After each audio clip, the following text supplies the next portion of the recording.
First row transition metals की basic magnetic और spectral properties क्या होती हैं। नमस्ते, मेरा नाम दीपदयाल है और इस लेक्चर में हम इन्हीं प्रश्नों के उत्तर खोजने की कोशिश करेंगे।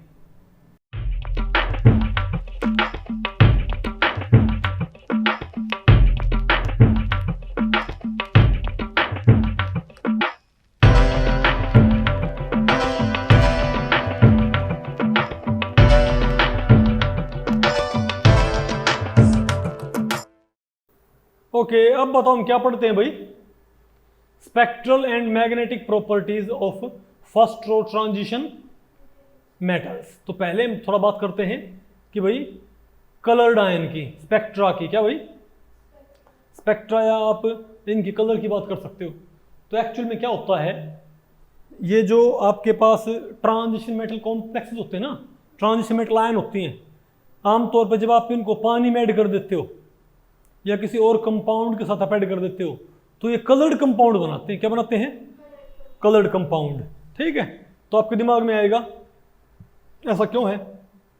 फॉर एग्जांपल, अगर आप टाइटेनियम का, क्या टाइटेनियम का आप कोई सॉल्ट, मान लिया आपने TiCl3, ठीक है, आपने पानी में ऐड कर दिया तो ये पर्पल कलर देगा आपको। क्या देगा आपको?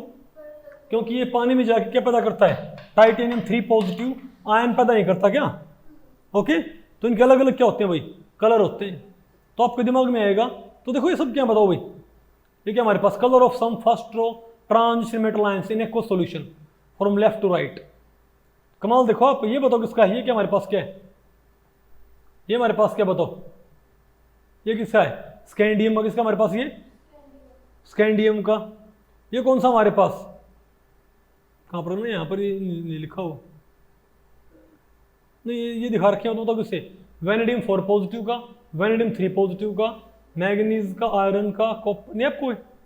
तो ये किसका बताओ? वेनेडियम 4 पॉजिटिव का, वेनेडियम 3 पॉजिटिव का, नहीं आपको मैग्नीज 2 पॉजिटिव का। देखो मैग्नीज 2 पॉजिटिव का बहुत ही क्या है, लाइट पिंक कलर नहीं है क्या, और ये क्या है? Light yellow. ये बताओ क्या हमारे पास? एक तरह से मैजेंटा आप कह सकते हो, नहीं बताओ आपको पल्ले पड़ी। और ये बताओ क्या हमारे पास? काफी ब्लू कलर है। ओके, तो आपके दिमाग में ये आएगा कि जो आयन है, जो कंपाउंड है, ये जो ट्रांजिशन मेटल हैं, आपके दिमाग में आएगा कि इन ट्रांजिशन मेटल्स के सॉल्ट्स को पानी में मिलाने पर कलर क्यों पैदा होता है। क्या आपके दिमाग में सवाल नहीं आएगा भाई? ठीक है, तो हमारे सामने ये एक सवाल है। ओके, तो इसकी वजह क्या होती है? फिलहाल देखो ये आपके स्कोप में है नहीं, कोई चीज़ मैंने आपको बताया था कलर कब देती है, अगर कोई भी चीज़ जो विजिबल लाइट है, क्या विजिबल लाइट, उसमें से लाइट को एब्जॉर्ब कर लेती है, तो बची हुई लाइट बताओ कैसी होगी हमारे पास?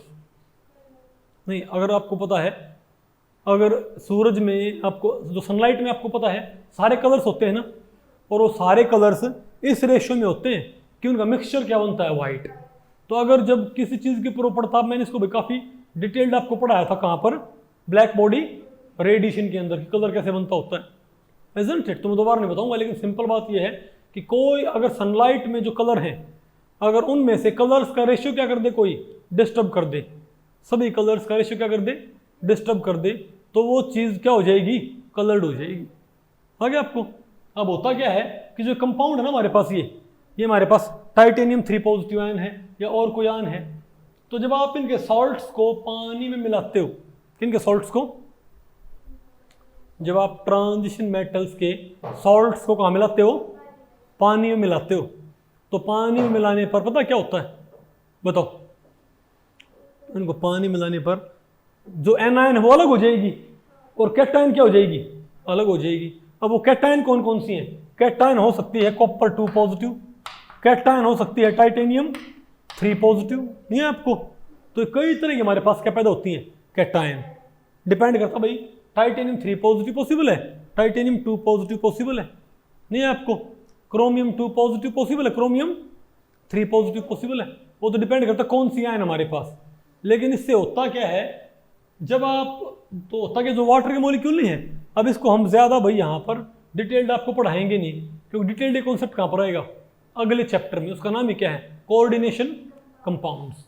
कोऑर्डिनेशन कंपाउंड्स में ये वाला टॉपिक आपका बहुत ज़्यादा क्या आएगा? डिटेल्ड। तो यहाँ पर मैं आपको इसका एक बेसिक रीजन आपको बताने की ट्राई कर रहा हूँ। तो होता क्या है, मान लिया हमारे पास टाइटेनियम 3 पॉजिटिव, मेरे पास टाइटेनियम 3 पॉजिटिव है। तो जब तक ये पानी में नहीं गया था ना, क्या आप ये बताओ, टाइटेनियम 3 पॉजिटिव में इसका कॉन्फ़िगरेशन क्या होता है, D1। क्या होता है, D1 होता होगा ना। इसकी डी सब शेल में एक होता है, नहीं होता एक, तो डी सब शेल होती नहीं है, ये ऐसी होती है हमारे पास। कैसी होती है, ऐसी। तो डी में 5 ऑर्बिटल क्या होते हैं, डिजेनरेट। टाइटेनियम 3 पॉजिटिव की डी सब शेल में 5 डी ऑर्बिटल क्या होते हैं, डिजेनरेट। लेकिन जब आप इसको कहां भेज दोगे बताओ, आप इसको पानी में मिला देते हो ना, तो ये जो फ्री आयन है, अगर क्या है मेरे पास ये फ्री आयन, फ्री आयन का मतलब कि इसके अराउंड कुछ ना हो, तो इसका डी सब शेल क्या होता है, डिजेनरेट।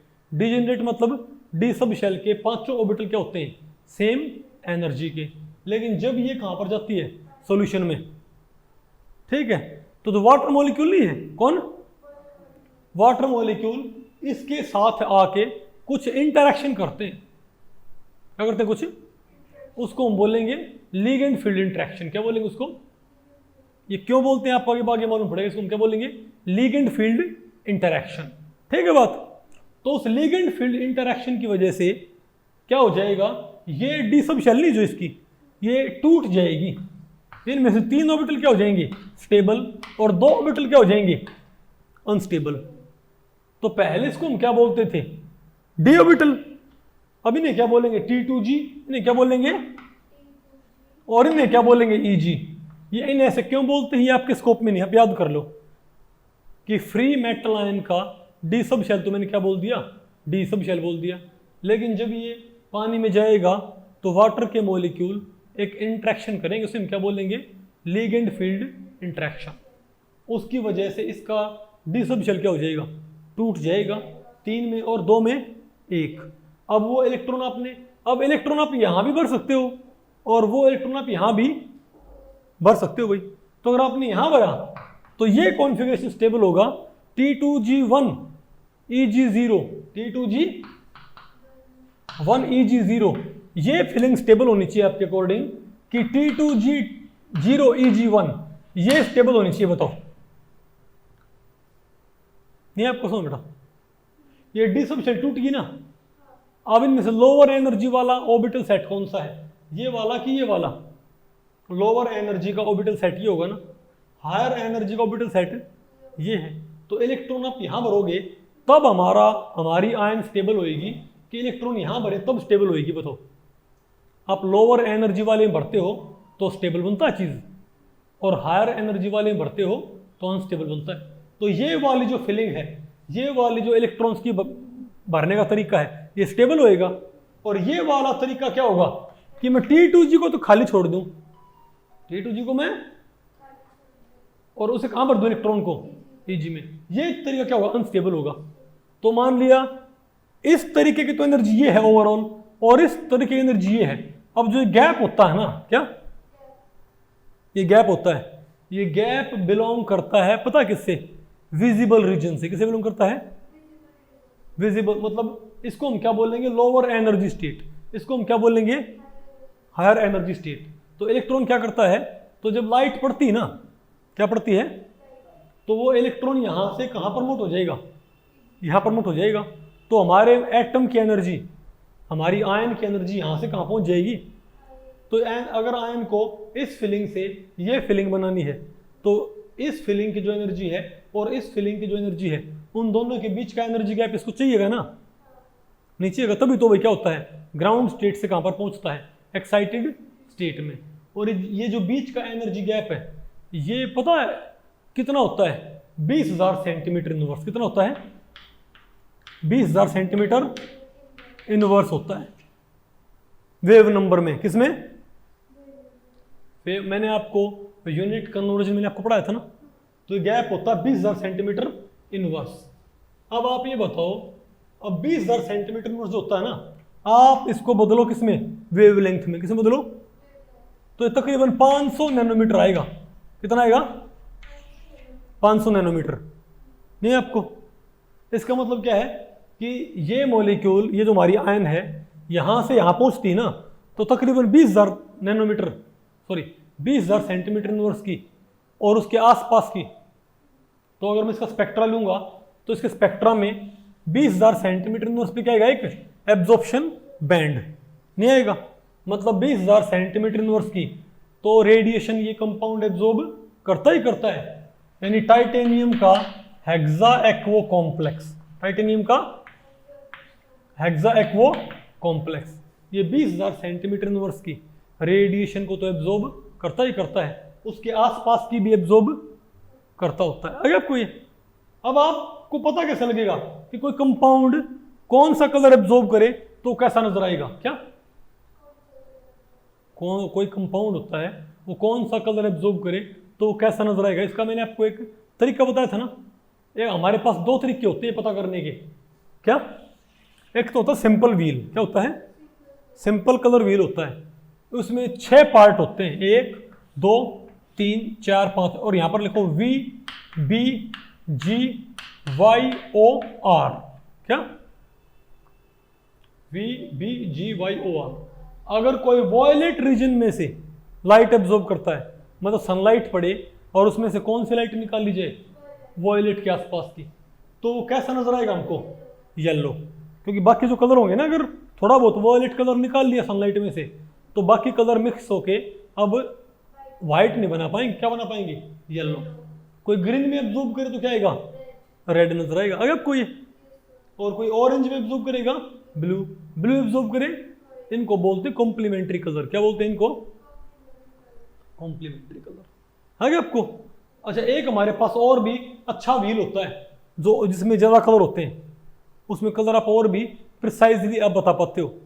वो कैसे होता है, मैंने आपको बताया था कि एक ऐसे इसमें 10 हिस्से बनाओ, कितने, क्या बनाओ इसके अंदर बताओ, 10 पार्ट बनाओ, तो क्या होगा 1 2 1 2 3 4 5, तो यहाँ फिर यहाँ से बनाना शुरू करो, VBGYYORP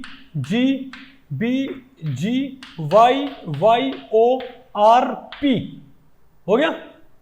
अब मैंने शुरू कहाँ से किया है, वॉयलेट से, मैंने यहां से शुरू किया था ना, तो वॉयलेट के अपोजिट कौन है, येलो, तो यहां लिखो G और B लिख दिया। अब यहां पर लिखो 400 से 435, 435 से 480 और 490, मतलब 435 480 490, और यहां पर क्या लिखो 500, फिर क्या लिखो, बोलो भाई, 560 580 595 605 750, ये कलर व्हील है क्या, ये इससे आपको ही पता लग जाएगा अगर कोई कंपाउंड जहां एब्जॉर्ब करता है तो उसने कौन सा कलर एब्जॉर्ब किया है। मतलब अगर कोई कहां एब्जॉर्ब करता है 500 से 560 की रेंज में, इसका मतलब वो क्या एब्जॉर्ब कर रहा है, ग्रीन कलर, और वो अपीयर कैसा होगा, पर्पल, कैसा अपीयर होएगा, पर्पल। अब समझे बात, तो हमारे पास जो कंपाउंड था कौन था, TiH2O6, इसने कलर क्यों दिया बताइए भाई, ये कलर्ड कंपाउंड क्यों बनाता है पानी में जाके, क्योंकि पानी, अब आप इसको पूरा समझो, कलर्ड कंपाउंड क्यों बनाता है, ये पानी में गया, पानी में जाके इसकी डी सब शेल में 1 इलेक्ट्रॉन होता है, इसकी डी सब शेल टूट जाएगी, 2 में 3 में और 2 के सेट में, इलेक्ट्रॉन कहाँ बैठा वो, एक उपकार, वो इलेक्ट्रॉन कहाँ बैठा होगा, T2G में, जो 3 का सेट उसमें उस इलेक्ट्रॉन कहाँ बैठेगा, नीचे वाले 3 के सेट में, ऊपर वाला 2 का सेट क्या रहेगा, खाली।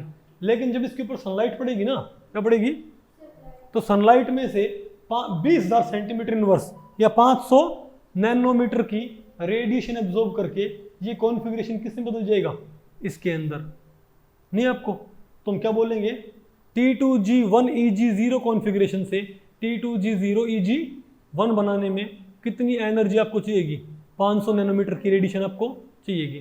तो अगर कोई 500 की एब्जॉर्ब करेगा तो क्या नजर आएगा, इसका मतलब वो ग्रीनिश लाइट सनलाइट से निकाल रहा है, मतलब ग्रीन लाइट को एब्जॉर्ब करके इस कॉन्फ़िगरेशन से कौन सा बन जाता है, ये वाला, तो ऑटोमेटिकली ग्रीन लाइट होगी जो, तो जब लाइट पड़ के रिफ्लेक्ट होएंगी तो ग्रीन कंटेंट उसमें से क्या हो जाएगा, कम, क्योंकि कुछ ग्रीन कंटेंट किसने निकाल लिया, कुछ ग्रीन लाइट किसने निकाल ली, बताओ, कंपाउंड ने एब्जॉर्ब कर ली, तो रिफ्लेक्टेड लाइट क्या नजर आएगी आपको? पर्पल, इसीलिए आपको ये पर्पल नजर आता है, नहीं आपको? तो इस तरीके से आप भाई बता सकते हो कि कंपाउंड अलग अलग ये कलर क्यों देते हैं क्या।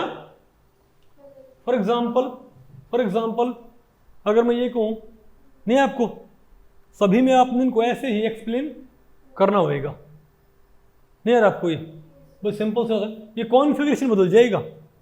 फर्ज करो मेरे पास एक कॉन्फ़िगरेशन क्या, मान लिया मेरे पास क्रोमियम 3 पॉजिटिव है, मेरे पास कौन सी, नहीं मान लिया हमारे पास क्या बताओ भाई, ये येलोइश नहीं क्या, कौन सा हमारे पास ये आयरन क्या है, 3 पॉजिटिव है ना हमारे पास, आयरन 3 पॉजिटिव का यहाँ पर कौन सा कलर है, ये येलोइश कलर है, इजंट इट? तो आयरन 3 पॉजिटिव में डी सब शेल होती है, नहीं होती क्या?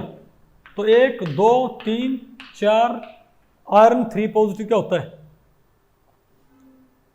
आयरन 2 पॉजिटिव क्या होता है, D6, आयरन 2 पॉजिटिव क्या होता है, D6 नहीं होगा भाई, तो आयरन 3 पॉजिटिव हमारे पास क्या हो जाएगा बताओ, D4 हो जाएगा, सॉरी D5 क्या हो जाएगा, तो आयरन 3 पॉजिटिव आपको नजर आएगा, बताओ क्या नजर आएगा, D5, नहीं आएगा आपको? अरे बोलो, तो मेरे पास ये आ गया ना, लेकिन जब क्या होएगा बताओ हमारे पास, लेकिन जब ये आयरन 3 पॉजिटिव कहाँ पर जाएगी, वाटर के अंदर, तो वाटर मॉलिक्यूल क्या करेंगे इससे, लिगेंड इंट्रैक्शन, क्या करेंगे, लिगेंड फील्ड इंट्रैक्शन, उससे ये डी सब शेल टूट जाएगी, किसमें 3 में और 2 में टूट जाएगी। अब इलेक्ट्रॉन्स को एक तो ऐसे भरूं, कैसे, 1 2 3 4 और 5, एक तो मैं इलेक्ट्रॉन्स को भी ऐसे भरूं 1 2 3 4 5। अब इस तरह की फिलिंग की एनर्जी क्या मान लिया, ये है, इस तरह की फिलिंग से एनर्जी क्या बनती है, ये बनती है, और इस तरह की फिलिंग से मान लिया एनर्जी क्या बनती है, ये बनती है। क्या नहीं समझे बात, मैं 1 2 3 4 5 यहां भरता हूं, तो इस तरह की फिलिंग की एनर्जी कम है, और मैं 1 2 3 4 5 यहीं भर दूं, इस तरह की फिलिंग की एनर्जी क्या है, अलग है, अलग अलग क्या इनकी एनर्जी है, नहीं है आपको? तो जब एक फिलिंग दूसरी फिलिंग में क्या होती है, कन्वर्ट होती है, तो एनर्जी क्या हो जाएगी, बढ़ जाएगी। ये एनर्जी आएगी कहाँ से, लाइट से, कहाँ से आएगी, तो जब लाइट पड़ती है ना, क्या पड़ती है, लाइट पड़ती है, तो ये जो डी सब शेल टूटी हुई है, इसमें इलेक्ट्रॉन्स के भरने का एक तरीका दूसरे तरीके में कन्वर्ट हो जाता है, नहीं समझे बात, इलेक्ट्रॉन्स के भरने का एक तरीका दूसरे तरीके में कन्वर्ट हो जाएगा, और उससे लाइट, सनलाइट में से एक पर्टिकुलर कलर एब्जॉर्ब होके ये कन्वर्जन होएगा, नहीं आपको, इसलिए वो चीज़ क्या हुई, कलर्ड। अब आपको पहले पड़ गया कि भाई ये ट्रांजिशन मेटल है जो ये कलर क्यों देती है, कलर व्हील है, या अगर कोई कलर व्हील ध्यान रखियो, ये नैनोमीटर में है, किसमें है, नैनोमीटर में, ओके। अब थोड़ा बताओ हम किसकी बात कर लेते हैं, लेकिन इसमें था क्या हमारे पास, इस टॉपिक में था क्या, spectral and magnetic properties, spectral and magnetic properties. तो हमने स्पेक्ट्रल प्रॉपर्टी हमने पढ़ ली, अब मैग्नेटिक प्रॉपर्टीज भी मैंने आपको काफ़ी हद तक ऑलरेडी पढ़ा रखी है। जब मैंने आपको पढ़ाया था सॉलिड स्टेट, तो मैंने आपको बताया था ना मैग्नेटिक प्रॉपर्टी क्या होती है, डायमैग्नेटिक क्या होते हैं, पैरामैग्नेटिक क्या होते हैं, फेरोमैग्नेटिक क्या होते हैं, एंटी फेरोमैग्नेटिक क्या होते हैं, मैंने आपको सारे पढ़ाए थे। तो जो ये ट्रांजिशन मेटल होती हैं, ये भी डायमैग्नेटिक और पैरामैग्नेटिक बिहेवियर शो करती होती है। तो आपको हमको मालूम कैसे लगेगा कि कौन सी आयन डायमैग्नेटिक, कौन सी आयन क्या होगी, पैरामैग्नेटिक। तो सिंपल बात है, अगर किसी का मैग्नेटिक मोमेंट क्या नॉन जीरो आ जाए तो वो क्या है, पैरामैग्नेटिक। अगर उसका मैग्नेटिक मोमेंट क्या आ जाए, जीरो, तो वो क्या हो जाएगी, डायमैग्नेटिक। और आपको पता है डायमैग्नेटिक क्या होते हैं, रिपेल होते हैं एक्सटर्नल मैग्नेटिक फील्ड से, और पैरामैग्नेटिक क्या होते हैं, अट्रैक्ट होते हैं, नहीं है आपको। अब आपको हो गया हम मैग्नेटिक मोमेंटम कैसे निकाल सकते हैं। तो मैं आपको एक सिंपल फॉर्मूला बता रहा हूं, क्या एक सिंपल फॉर्मूला, क्या ये फॉर्मूला होगा, या तो इससे निकाल लो कि 4s इंटू s+1 नामक फार्मूला से bm क्या होता है, मैग्नेटिक मोमेंट की, जैसे मैग्नेटिक, जैसे इलेक्ट्रिक मोमेंट नहीं होता, इलेक्ट्रिक डाइपोल मोमेंट होता है, वैसे ही क्या होता है, मैग्नेटिक डाइपोल मोमेंट। वो कैसे निकालोगे बताओ, यहाँ पर मैग्नेटिक मोमेंट bm तो उसकी यूनिट है, इसको बोलते हैं बोहर मैग्नेटोन, क्या बोलते हैं, और यहाँ पर 4s इंटू s+1, इसमें आप सिंपली क्या पुट कर दो, ओवरऑल स्पिन, यहां पर क्या पुट कर दें, ओवरऑल स्पिन, ठीक है बात। या फिर इस ये फॉर्मूला लगा दें, बताओ क्या, n into N plus two, क्या यहां पर क्या पुट कर दें, नंबर ऑफ अनपेयर्ड इलेक्ट्रॉन। तो कोई आपसे पूछ ले आयरन 2 पॉजिटिव क्या होना चाहिए, आयरन 2 पॉजिटिव क्या होना चाहिए, तो आयरन 2 पॉजिटिव का इलेक्ट्रॉनिक कॉन्फ़िगरेशन लिखो, बताओ क्या होता है, D6 होता होगा, क्या होता है, D6। तो आपसे कोई पूछ ले बताओ ये डायमैग्नेटिक होगी कि पैरामैग्नेटिक होगी, व्हाट शुड वी डू, तो इसका पहले क्या लिखो, इलेक्ट्रॉनिक कॉन्फ़िगरेशन। तो 1 2 3 4 5 और 6, तो इसमें कितने एम्पेयर्ड है, इसमें 4 एम्पेयर्ड है ना, 4 एम्पेयर्ड हो गए तो स्पिन क्या हो जाएगी, हाफ हाफ हाफ हाफ, 4 बार हाफ हाफ, 2 होगी ना, या तो यहाँ पर 2 पुट कर दो, यहाँ पर आप 2 पुट कर दो, तो क्या हो जाएगा, 4 दूनी 8, और यहाँ भी क्या है 4, नहीं आपको क्या, अरे भाई 2 पुट कर दो, 4 दूनी 8 और 2 और 1 3, क्या 3 हो गए ना यहाँ पर भाई, तो क्या होगा ये 8 3 24, रूट 24, क्या है मेरे पास ये रूट 24 आ जाएगा, नहीं आपको समझ में, पक्का। और या फिर आप काम करो भाई, आप यहाँ पर 4 एम्पेयर्ड है ना, तो यहाँ पर n क्या है, नंबर ऑफ अनपेयर्ड, या फिर ये वाला फॉर्मूला सीधे लगा लो, तो यहाँ पर 4 एम्पेयर्ड है तो यहाँ पर 4 लिखो, तो 4 और 2 6, 6 चौक 4 और 2 6 चौक 24, रूट 24, तुम क्या बोलेंगे, रूट 24 क्या आ गया, बोहर मैग्नेटोन क्या आ गया, आयरन 2 पॉजिटिव का मैग्नेटिक मोमेंट, नहीं आपको।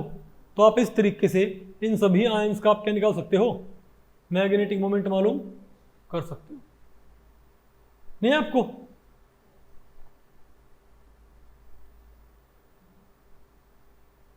अरे बोलो भाई, ये फॉर्मूला लगा लियो, क्या ये मैंने आपको पढ़ाया था, अगर मान लिया भाई किसी के पास ज्यादा एम्पेयर्ड होंगे तो क्या होगा, अरे भाई ये बताओ क्या निकाल रखे हमने, ये हमारे पास क्या है, ये हमारे पास आयन है, ये क्या उनके कॉन्फ़िगरेशन, और ये क्या उनके अंदर नंबर ऑफ अनपेयर्ड इलेक्ट्रॉन्स, नहीं है क्या, ये इनके अंदर क्या नंबर ऑफ अनपेयर्ड इलेक्ट्रॉन्स भाई।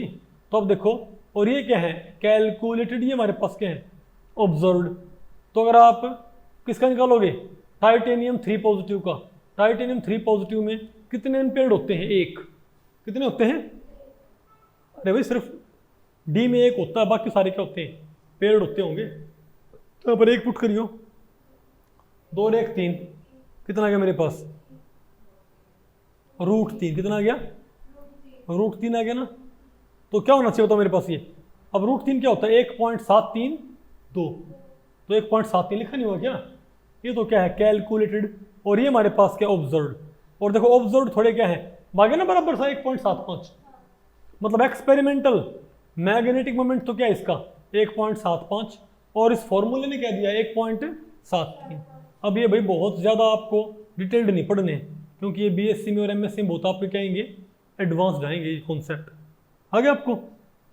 अरे बोलो, तो आपको हो गए कैलकुलेटेड में और थ्योरेटिकल, और कैलकुलेटेड में और एक्सपेरिमेंटल में डिफरेंस क्यों है भाई, यहाँ पर बहुत सारे फैक्टर हैं जिनको हमने कंसीडर नहीं किया है, उन्हें कब कंसीडर करते हैं, बड़ी क्लासेस में, आ गया आपको। तो मेरे ख्याल से आपको इनका भाई स्पेक्ट्रल और मैग्नेटिक प्रॉपर्टी आपको पता करनी आएगी, तो सभी क्या आप क्या निकाल लो, मैग्नेटिक मोमेंट निकाल लो, क्या निकाल दो इनके मैग्नेटिक मोमेंट, नहीं आपको, तो आप आसानी से फिर कमेंट कर सकते हो इनके मैग्नेटिक मोमेंट के ऊपर, आगे कोई, अरे बोलो भाई, लेकिन ध्यान रखियो ये सिर्फ स्पिन ओनली होता है, सिर्फ मैं इलेक्ट्रॉनिक स्पिन कंसिडर कर रहा हूँ, वास्तव में जो इलेक्ट्रॉन नहीं है उसकी जो ऑर्बिटल मोशन है कौन क्या उसकी, क्योंकि इलेक्ट्रॉन अपने एक्सिस पे स्पिन भी करता है और इलेक्ट्रॉन के पास यहाँ पर ऑर्बिटल मोशन भी होती है, उससे बनने वाला मैग्नेटिक मोमेंट मैंने कंसिडर नहीं किया है, आगे आपको इतना काफ़ी है आपके लिए। तो भाई इस लेक्चर में इतना ही, अगर इस लेक्चर के बारे में आपके कुछ प्रश्न या सुझाव हैं तो आप मुझे नीचे कमेंट सेक्शन में पूछ सकते हैं, मैं उनके उत्तर देने की पूरी कोशिश करूंगा। तो भी ठीक है, मिलते हैं अगले लेक्चर में, तब तक के लिए नमस्ते।